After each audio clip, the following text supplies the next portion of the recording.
আসসালামু আলাইকুম। যখন আল্লাহ তোমার দুঃখ, কষ্ট, বিপদ আপদ ও যন্ত্রণার অবসান করতে চান, তখন তিনি প্রথমেই কিছু নিদর্শন প্রকাশ করেন। প্রিয় ভাই ও বোনেরা, যখন তোমার জীবনে এই 5টি নিদর্শন দেখা দেয়, তখন বুঝে নাও তোমার সময় বদলে যাচ্ছে, তোমার পরীক্ষার পরিসমাপ্তি আসন্ন। তাহলে সেই 5টি নিদর্শন কি? চলুন জেনে নিই। জীবন আসলেই এক অদ্ভুত খেলা। কখনো সুখের বৃষ্টি নামে, আবার কখনো দুঃখের ঝড় বইতে থাকে।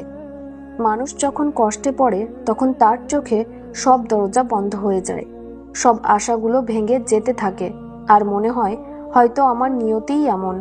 কিন্তু দর্শক, যারা আল্লাহর হিকমত বোঝে এবং তার উপর ভরসা রাখে, তারা জানে পরীক্ষা কখনো চিরদিনের জন্য নয়, বরং বাস্তবে যখন আল্লাহ কোনো বান্দাকে বড় কোনো নিয়ামত দিতে চান, তখন তিনি প্রথমে তাকে পরীক্ষার মধ্য দিয়ে চালিয়ে দেখেন। কিন্তু প্রশ্ন হলো, কিভাবে বোঝা যাবে যে এখন সেই পরীক্ষা শেষ হতে চলেছে? আল্লাহ কি আমাদের কোনো ইঙ্গিত দেন? হ্যাঁ, আল্লাহ তাআলা কিছু নিদর্শন প্রকাশ করেন, এমন ইশারা যা যদি তুমি চিনে ফেলো, তবে বুঝে যাবে এখন তোমার ভালো সময় খুব কাছেই। দেখো, যেমন বৃষ্টি নামার আগে আকাশে মেঘ জমে, ঠান্ডা বাতাস বইতে শুরু করে, আর বাতাসে এক বিশেষ গন্ধ ছড়িয়ে পড়ে। এইসব হলো বৃষ্টি আসার নিদর্শন। ঠিক তেমনই যখন আল্লাহ তোমার ভাগ্য পরিবর্তন করতে শুরু করেন, যখন তিনি তোমার দোয়াগুলোর উত্তর দিতে থাকেন, তখন তিনিও কিছু স্পষ্ট নিদর্শন পাঠান। এই নিদর্শনগুলো জানিয়ে দেয় তুমি যে অন্ধকারে আটকে আছো, তারপরেই আসছে আলোর সকাল। প্রথম নিদর্শন, অন্তরে প্রশান্তি নেমে আসা। কখনো কি অনুভব করেছো কঠিনতম পরিস্থিতিতেও তোমার মন হঠাৎ হালকা লাগছে? যে অস্থিরতা, যে ভয় আগে তোমায় কুড়ে কুড়ে খাচ্ছিল, সেটা ধীরে ধীরে কমে যাচ্ছে। এমন সময় মনে হয় কেউ যেন অন্তর থেকে বলছে সব ঠিক হয়ে যাবে।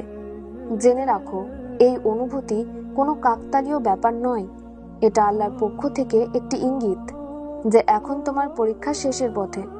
কোরআনে আল্লাহ বলেন, আল্লাহর স্মরণেই অন্তর প্রশান্তি লাভ করে। যদি তুমি দুঃখে থাকো আর হঠাৎ অন্তর প্রশান্ত হয়ে যায়, তবে বুঝে নাও এটা তোমার ভালো সময়ের প্রথম দরজায় কড়া নাড়া। এই প্রশান্তি যে কোনো সময় আসতে পারে, কোনো দোয়ার পর, কোনো নামাজের সময়, অথবা এমন সময়ও যখন তুমি ভাবছই না যে কিছু বদলাবে। আল্লাহ প্রথমেই বান্দার অন্তরকে শক্ত করেন, যাতে যখন নিয়ামতের দরজা খুলবে সে তা সামলাতে পারে। যখন তুমি বুঝে যাবে তোমার পরীক্ষার পেছনেও একটা উদ্দেশ্য ছিল, তখনই ধরে নাও আল্লাহ তোমার জন্য বড় কিছু প্রস্তুত রেখেছেন। দ্বিতীয় নিদর্শন, ছোট ছোট সুখবর আসতে শুরু করা। অনেকদিন ধরে তোমার জীবনে কিছুই ভালো হচ্ছিল না, সব দিকেই সমস্যা, কষ্ট আর অন্ধকার। কিন্তু হঠাৎ একদিন ছোট্ট কোনো সুখবর আসে, যেমন কোনো কঠিন কাজে হঠাৎ সহজই হয়ে যাওয়া, অথবা এমন কোনো সুযোগ পাওয়া যা তুমি আশা করনি। মানুষ সাধারণত এসব ছোট পরিবর্তনকে গুরুত্ব দেয় না, কিন্তু এগুলোই আসলে বড় পরিবর্তনের শুরু। কোরআন হাদিসে এসেছে, সবরের সাথে সাহায্য আসে আর কষ্টের সাথে সহজই। তাই যখন দেখবে তোমার জীবনের সামান্য হলেও ভালো কিছু ঘটছে, তখন এটাকে তুচ্ছ ভাবো না। এটা আল্লাহর বার্তা যে তোমার কষ্টের দিন শেষের পথে। তৃতীয় নিদর্শন, দোয়ার প্রভাব অনুভব করতে শুরু করা। কখনো কি এমন হয়েছে তুমি কোনো দোয়া করেছো আর তা তাড়াতাড়ি কবুল হয়ে গেছে, অথবা দোয়া করার সময় মনে হয়েছে আল্লাহ আমার কথা শুনছেন? যদি এমন হয়, তবে জেনে রাখো তোমার পরীক্ষা শেষ হতে চলেছে এবং আল্লাহ এখন তোমাকে তা দিতে যাচ্ছেন যা তুমি চেয়েছিলে। পরীক্ষার সময় মানুষ অনুভব করে যে তার দোয়া যেন দেওয়ালে লেগে ফিরে আসছে, কিন্তু যখন পরিস্থিতি পাল্টাতে শুরু করে, তখন দোয়ার প্রভাব চোখে পড়ে, মন শান্ত হয়ে যায়, আর অনুভব হয় আল্লাহ সত্যিই খুব কাছেই আছেন। এই অবস্থা শুধু দোয়ায় সীমাবদ্ধ থাকে না, তোমার মুখ থেকে বের হওয়া সাধারণ কথাতেও প্রভাব পড়তে শুরু করে। তোমার আন্তরিক কথা অন্যদের হৃদয়ে জায়গা করে দেয়। চতুর্থ নিদর্শন, জীবনের সহায়ক মানুষ ও সুযোগ আসা শুরু হয়। যখন আল্লাহ তোমার খারাপ দিনগুলো শেষ করতে চান, তখন তিনি তোমার জীবনে এমন মানুষ ও সুযোগ পাঠান যারা তোমার অগ্রগতির কারণ হয়। কখনো কোনো মানুষ তোমার জীবনে আসে যে তোমাকে গুরুত্বপূর্ণ পরামর্শ দেয় অথবা এমন কোনো পথ দেখায় যা সাফল্যের দিকে নিয়ে যায়। কখনো এমনও হয় অপ্রত্যাশিতভাবে তুমি এমন একটি সুযোগ পেয়ে যাও যা তুমি কখনো কল্পনাও করনি। এগুলোই আল্লাহর তরফ থেকে স্পষ্ট বার্তা।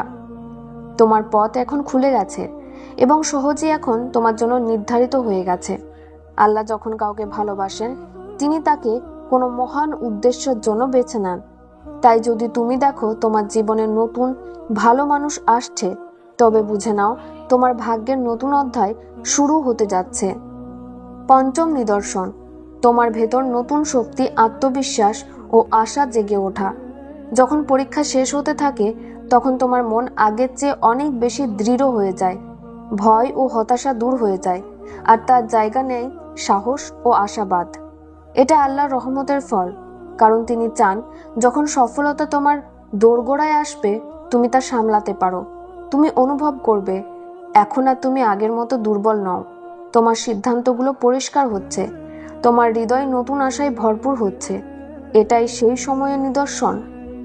তোমার ধৈর্য এখন ফল দিতে চলেছে আর আল্লাহ তোমার জন্য ইতিবাচক সিদ্ধান্ত নিয়ে ফেলেছেন। প্রিয় ভাই ও বোনেরা, যখন কোনো মানুষের কষ্ট ও পরীক্ষা শেষ হওয়ার সময় আসে তখন তার জীবনে এই 5টি নিদর্শন প্রকাশ পায়। আর এসব ঘটে আল্লাহর উপর বিশ্বাস ও ধৈর্যের মাধ্যমে। তাই হতাশ হও না। যদি এসব লক্ষণ তুমি অনুভব করতে শুরু করো তবে আলহামদুলিল্লাহ বলো, তোমার দোয়া কবুল হয়েছে। তোমার অন্ধকারের দিন শেষ হতে চলেছে। পৃথিবীর কারো কষ্ট চিরদিনের নয়। আল্লাহর উপর ভরসা রাখো আর ধৈর্য ধরো। তোমার আলো আসবেই ইনশাআল্লাহ।